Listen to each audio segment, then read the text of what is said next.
Pour revenir sur ce qui se passe en Russie, c'est très dommageable, je suis désolé. Euh, je pense que si on revient sur le principe que euh, des, euh, des taxes économiques ou autres peuvent s'ajouter, ou des interdictions peuvent s'ajouter comme forme de dissuasion, si c'est une forme de dissuasion qui n'est pas forcément très dommageable, c'est-à-dire que perdre de l'argent quand on en a, c'est quelque chose de tout à fait envisageable. C'est contrariant, mais c'est supportable. Perdre de l'argent quand on n'en a pas et quand on nous le reproche, c'est pas possible.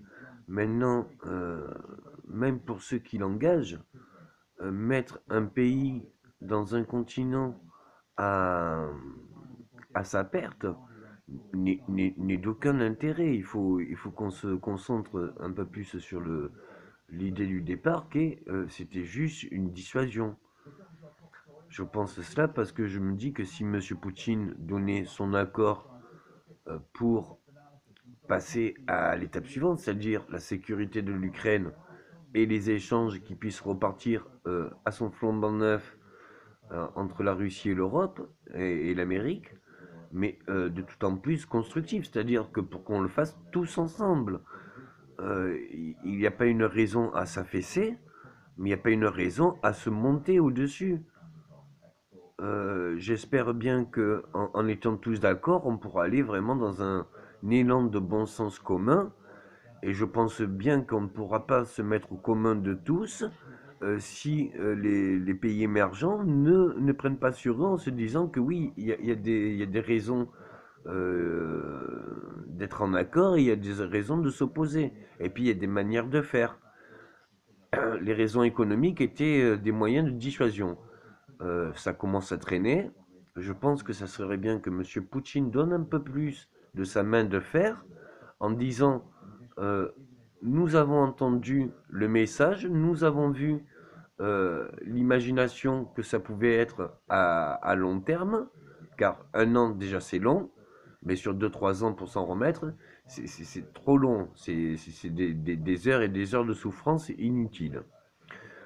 Je pense qu'un accord commun serait souhaitable dans cette direction.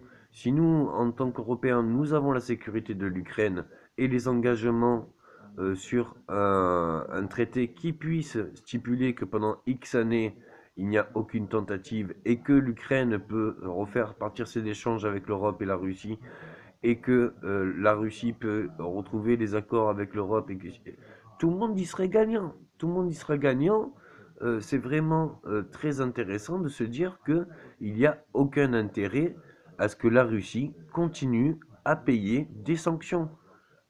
Et je demande à M. Poutine, s'il vous plaît, en toute âme et de cause, veuillez accepter mon présent, qui est une entente entre personnes, alors que ça concentre une masse. On peut pas nous ne pas être d'accord quand ça concerne des masses d'une population ou de plusieurs populations, de plusieurs pays, là, les Ukrainiens et, et les Russes.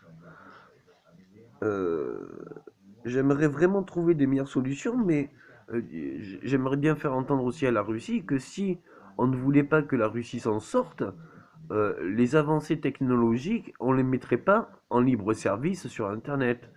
Donc à un moment donné, il faut se rendre compte que euh, il y a quand même des choses, il y a quand même des choses, des travaux que on en est légalisé. Donc on a voulu faire preuve un peu de foi entre ce que le partage puisse apporter comme construction. Je ne vois pas qu'est-ce qu'on pourrait construire de plus que le partage.